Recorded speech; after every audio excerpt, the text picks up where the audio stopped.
Good afternoon, नमस्कार अनि जय मसी सबैजनालाई। म हजुरको बिचमा यो पुदिनाको भिडियो बनाएको छु। हामी चाहिँ बाबरी भन्छौँ, हिन्दीमा पुदिना, इङ्ग्लिसमा मिन्ट भन्छन् है। त्यो कारणले यो दिनको समयमा यसलाई मैले छोटो भिडियो बनाएको छु है। अनि यहाँनिर एउटा वचनको याद आयो अनि म वचनमा पढ्न गइराखेको छु। यहाँनिर व्यवस्था 32 को 1 र 2 पढ्न गइराखेको छु। हे आकाश सुन, म बोल्दछु, हे पृथ्वी कान थाप मेरा मुखका वचनहरूप्रति। मेरो शिक्षा झरी झैँ वर्षन देऊ, मेरो वचन शीत झैँ झर्न देऊ।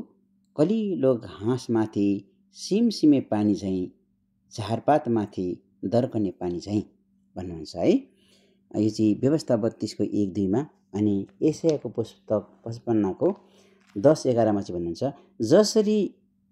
जसरी वृष्टि र बिउ आकाशबाट झर्छ र त्यतैतिर फर्केर जाँदैन, तर जमिनलाई भिजाएर बाली उमार्छ र छर्नेलाई बिउ र खानालाई भोजन दिन्छ, त्यसरी नै मेरो मुखबाट निस्केको मेरो वचन पनि हुनेछ। त्यो म कहाँ व्यर्थ फर्कने छैन, तर मैले इच्छा गरेको काम त्यसले पुरा गर्नेछ र जुन कामको निम्ति म त्यसलाई पठाउँछु त्यसमा त्यो सफल हुनेछ। आमेन। यसरी चाहिँ भन्नुभएको छ है। वचनले के भन्दछ भन्दाखेरि, पानी परेपछि, जमिनलाई भिजाएपछि उसले बाली नाली उमार्छ होइन। अनि मानिसहरूलाई खानाको निम्ति भोजनहरू तयारी गर्छ।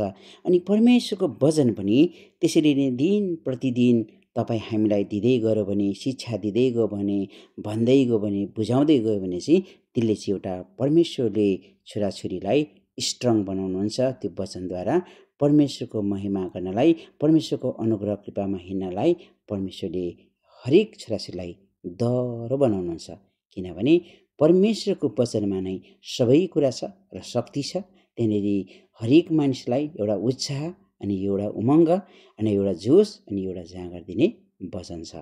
त्यो भएको कारणले पानीलाई वर्षन देऊ, आउन देऊ, शीत झर्न देऊ, अनि बाली नाली उमार्न देऊ। अनि वचन पनि त्यस्तै हो। वचनले पनि हरेक मानिसहरूलाई त्यसरी नै शक्ति दिन्छ र उत्साह दिन्छ, उमङ्ग दिन्छ भनेर भनेको छ है।